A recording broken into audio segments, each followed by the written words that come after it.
I'm David Lombardo, and this is WCNY's The Capitol Press Room, and we're joined in the studio by Senate Deputy Majority Leader Mike Gianaris, a Queens Democrat who's here for a status check on state budget negotiations.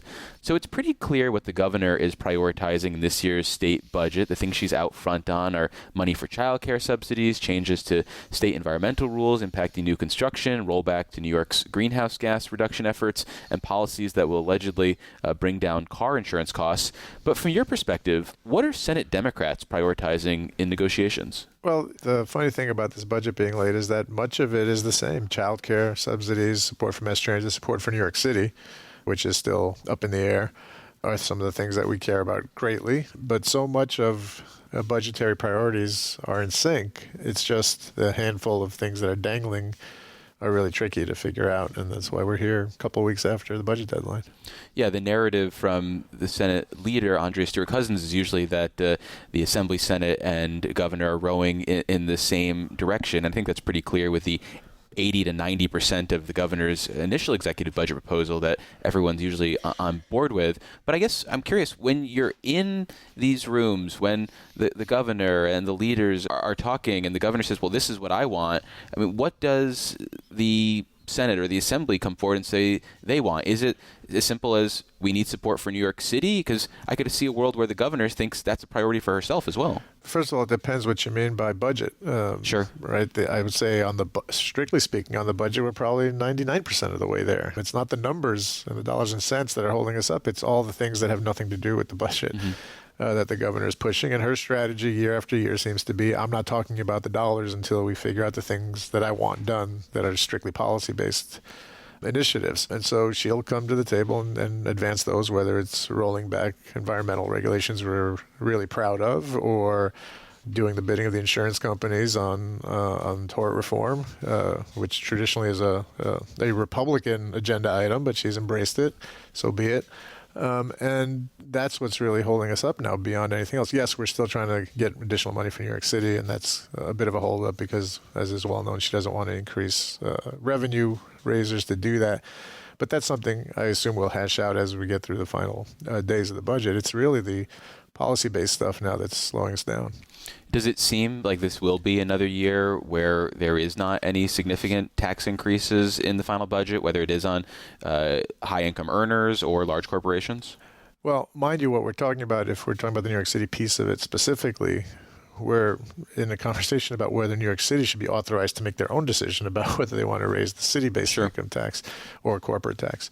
And so whether there'll be something broad-based for the whole state, both the Senate and Assembly have indicated our support for that for going back a few years now. The governor has a hard line against that. And so I think now we're into a narrower conversation about whether to allow the biggest locality in the state to do this on their own. Is there a practical difference, really, between authorizing New York City to raise taxes on, say, millionaires than doing it statewide? I mean, I don't think the Chemung millionaires are going to be breathing a sigh of relief if you just limit it to New York City. Well, most of the millionaires are obviously in New York City, but a lot of them are in the suburbs around New York City, and even up here, I would say, Dave. I don't know how much you get paid for this gig, but we're close. But I think there are some We're bumping up against that millionaire ceiling. In fact, I just saw data this morning that indicated that the number of millionaires in the state has skyrocketed just in the last year. I think it increased by about 14% or something, shockingly large considering the sky is falling proclamations about all the millionaires who don't want to be here. So what we know from the data is that the real danger of this state and what's happening in larger numbers is working people are leaving the state because they can't afford it. Millionaires can afford it, and they're doing well in New York, and asking them to do a little bit better is not an unreasonable request, in my opinion, or the Assembly's opinion, but the governor doesn't want to do it. Well, coming back to priorities again, last year at the start of the session, Assembly Speaker Carl Hastie laid down a marker on paying off the state's unemployment insurance debt, and it was one of the things he kept pushing all throughout the budget process, ultimately got it. This year, I think a lot of people took note when the Senate Majority Leader talked about New York for All being something that they wanted to prioritize. This is legislation that would redefine the relationship between federal immigration officials and local law enforcement. How are things going on that front? And what is the appetite right now for the Senate just to pass a version of New York for All right now? Well, that's actually one of the sticky areas that's showing the most progress in the talks. I think we're going to have something around the immigration issue to include in the budget. Will it be everything we would like? No, but that's not how negotiations work. I think we'll get what we can out of the other parties, and then we can consider whether we want to pass the additional items that we would support outside the budget. What would be the reason to focus this as part of budget negotiations as opposed to saying, here, we've got a version of this bill we can pass? Yeah, in this case, it's nothing other than timing. We have been working, the leader established a working group of members back in January to focus on this issue. They did their work. They came up with proposals, and it just happens to be coming together around the time of the budget. And so oftentimes in that kind of a circumstance, it's easier just to fold it in and pass it all at once than take on a very big controversial issue separate from the budget while you're also trying to negotiate the budget. In recent years, the Senate Democrats have not balked at the idea of passing controversial bills that might not necessarily see their way through the Assembly chamber. Is this a potentially different issue? Is there a lack of an appetite to pass a version of New York for All if it's just going to be a one-house bill? Look, I don't want to get ahead of myself, but there's a very real possibility that whatever we don't get accomplished as part of the budget on this issue we'll take up as a standalone. The problem with the budget being late is our window is narrowing by the day. The first week of June is when session is supposed to wrap, and it looks like we're going to roll towards the end of this month, if not early May, which gives us a few precious weeks to tackle the thousands of additional bills that are floating out there. So, yeah, thinking about the remainder of the legislative session, what appetite is there, if any, to try to use these next 2 weeks, which are scheduled session days, to try to pass some of the bills that might otherwise get held up if you run out of session days? Yeah, our members have made it very clear that they want to continue working and walk and chew gum at the same time, which is a real stress on the staff, but that's what we're here to do. In fact, we're going into session tomorrow on a day that was not originally scheduled to pass bills that are unrelated to the budget. We're going to be taking up some utility reforms to do something that might affect people's bottom line today, as opposed to so many of the governor's proposals, which are forward-looking. I think she herself has indicated that her CPA rollbacks wouldn't affect people's bills today because there is no CPA in effect today, right? Where this is a prospective question. She's speculating that we might be able to save money on people's utility bills in the out years if we do what she's looking to do. Same thing with the auto insurance stuff. Much of the reforms revolve around saving insurance companies money from litigation payouts. Litigation, as everybody knows, takes months, if not years, to wind its way through our court system. So by the time the insurance companies are making the money they're trying to make out of this, and then whether or not that gets passed on to consumers, that would be down the road, some, not immediate. Proponents of the governor's car insurance plans, or possibly the actual authors of the governor's plan. Mean Uber? Uber, insurance companies, the business community more broadly, have been leading a very aggressive advocacy campaign, which includes mailers, billboards, organizing mass emails to certain Democratic lawmakers. And the tone of these has been somewhat aggressive and possibly getting more aggressive. Are any of these efforts potentially alienating any of your members who might be on the fence, or maybe even reinforcing the opposition of lawmakers who might have already been opposed? Like I've been around a long time, but many of our members have been in politics for some years. This is the back and forth that occurs in the business we have chosen. So it's, we've been hit with much worse, particularly under the previous governor. So that none of that's surprising or affecting what people believe or want to do on this issue. It's just we have seen that though in some environmental issues. There was notably an assembly member who took themselves off of a bill because she wasn't being, I guess, thought of as being supportive enough of the bill. So there are lawmakers who can be moved by this stuff in a negative way. I haven't seen that too much, and I would say that's not the way we should be legislating. Like this is not personal. We're making decisions that are going to affect almost 20 million people. So that's where we should keep our focus. But this issue is one that is troubling because you mentioned this multi-million-dollar campaign bankrolled by Uber predominantly. And if you look around the country, this is their playbook. This is an Uber agenda, this auto insurance reform. They've done it in Florida. They've done it in Louisiana. They're attempting to do it in Indiana and California and other states around the country. Where they've had the most success is where Republican governors are sitting there trying to help them, like a Ron DeSantis in Florida.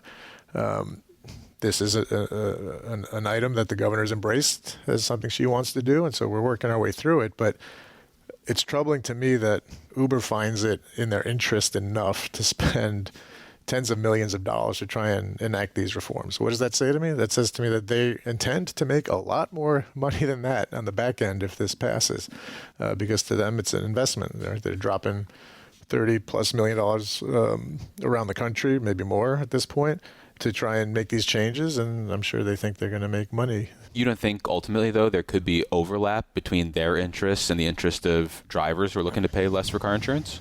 Because they obviously think there's some benefit to them and what they're paying. They certainly do. The insurance companies certainly do.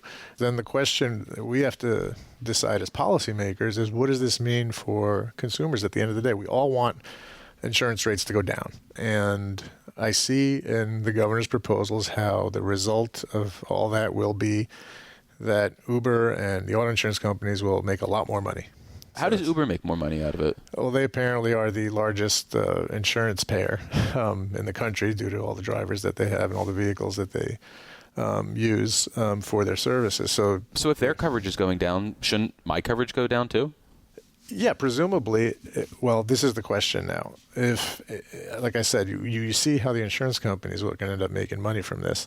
The question is, how do we make sure that gets passed back to the consumers? And I was talking to some folks in the industry yesterday. I said, great, so why don't we just build into whatever is proposed that any savings you make from this gets immediately passed on in the form of rate reductions?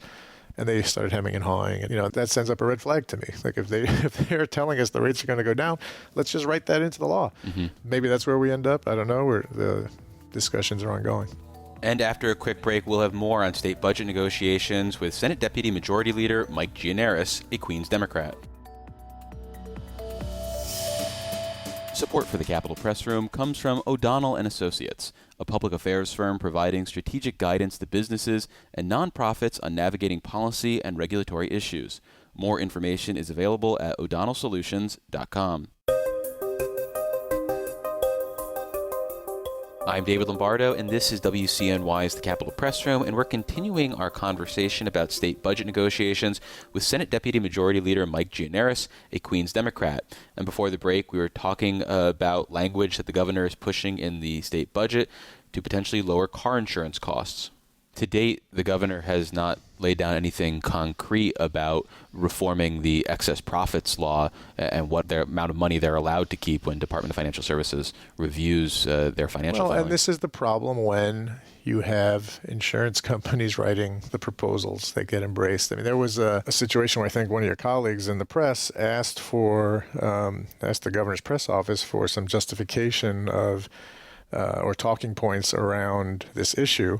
And I guess someone on staff was careless and sent the entire email thread in response, which was a request to Uber for talking points, which then got it from the AstroTurf group they represented, and then it got forwarded back to the staffer, who then forwarded it to the reporter. So it just goes to show you who's driving the car on this issue, and it doesn't seem to be policymakers so much as an interest that it stands to make a lot of money.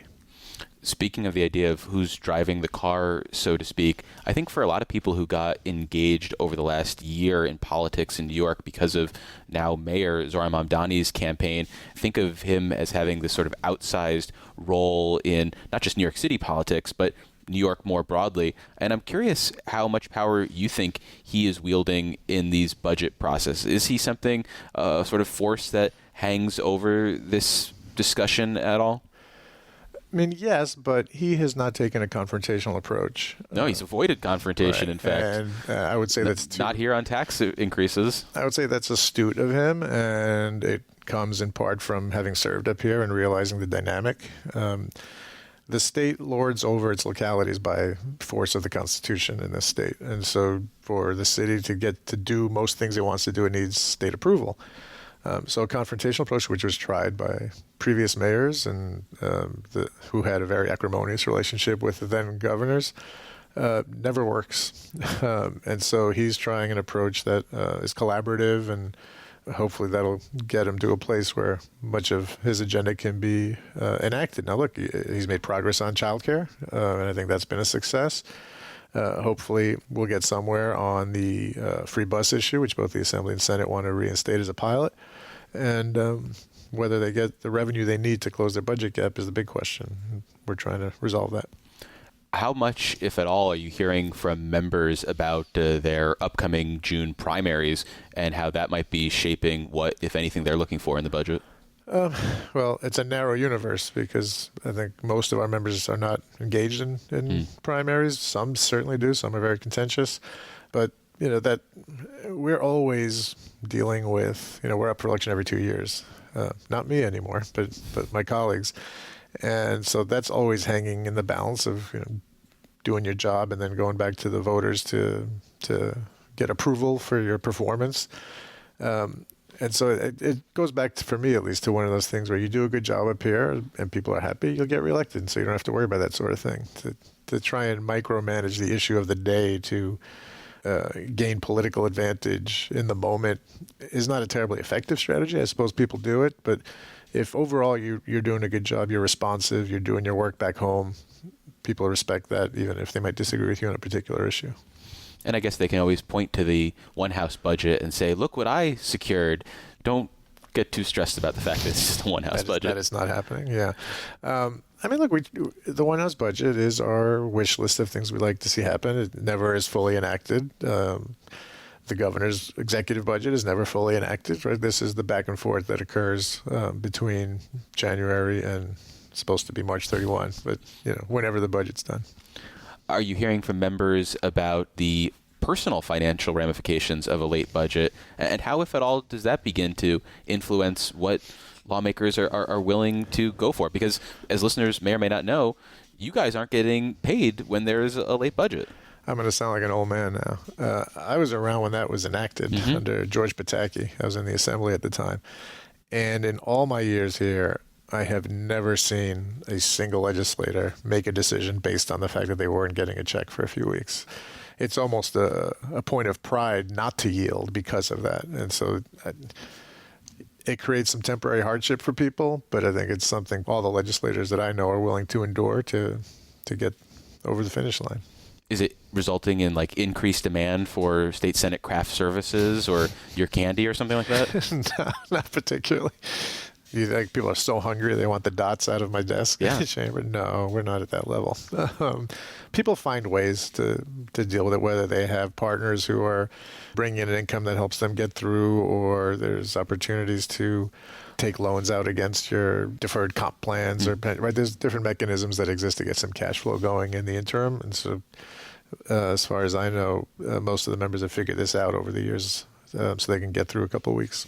You dated yourself with the Pataki reference, so I'm curious then, how is this budget process like for you as now the father of a young child, again, recently married and having to come to Albany on weeks where maybe you had other stuff planned, or maybe you're smart enough at this point to know not to schedule stuff that's in where April? We landed, right? Last year we had a trip planned at the beginning of April, and the trip turned into my family coming to Albany. So we have some lovely pictures of my baby here in the Senate chamber, but I don't think they were thrilled with that. So this year, they knew enough not to schedule anything going forward. We'll go somewhere in the summer. Hopefully that will make up for it. Look, this job is a hardship in a lot of ways. It's a privilege, and it's an honor to get to serve, but it's a struggle to be away from your families for weeks at a time, to not be there to see your kids grow up. And it's part of the reason, as you know, that I'm choosing to move on. But the trade-off is you get to help people, and you get to do things that affect the lives of your community members, and it's a really unique opportunity that, in most cases, is worth the sacrifice. You mentioned Pataki. Pataki fired me once. For what?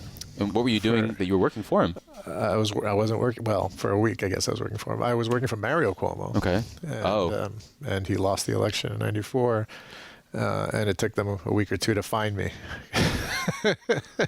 Were you hoping to stay on? No, certainly not. Certainly not. I was working as a regional representative, so it was kind of like the eyes and ears of the government of the community. Sure. We were like, once they found us, you need a partisan guy in that job. They summarily dismissed us all. But I saw him in the elevator when I got elected to the assembly 6 years later.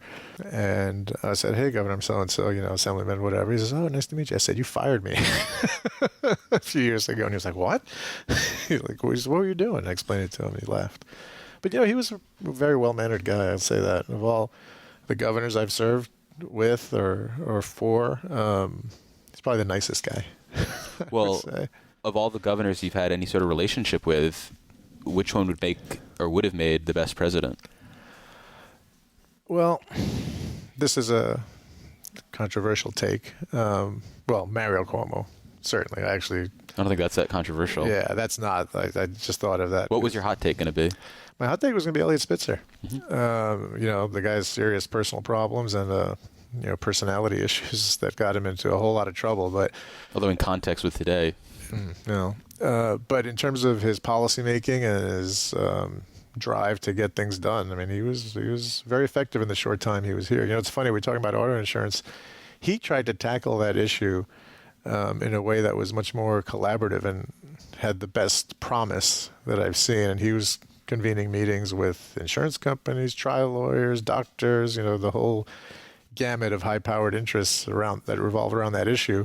And then he got in trouble and it all kind of went by the wayside. But he was not afraid to take on big issues like that and try and get somewhere with it. And it's a real lost opportunity that he had his personal flaws that got in the way of all that.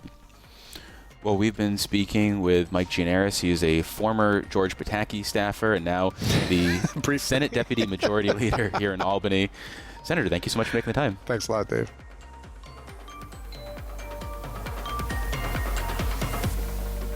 Fraud and lawsuit abuse raise car insurance costs for New Yorkers. Reforms are being proposed to mitigate their impact, but some Albany leaders want to keep the status quo. Information on these reforms is available at keepnewyorkaffordable.org. Support for the Capitol Press Room is provided by New York State United Teachers, a statewide union of nearly 700,000 professionals in education and healthcare.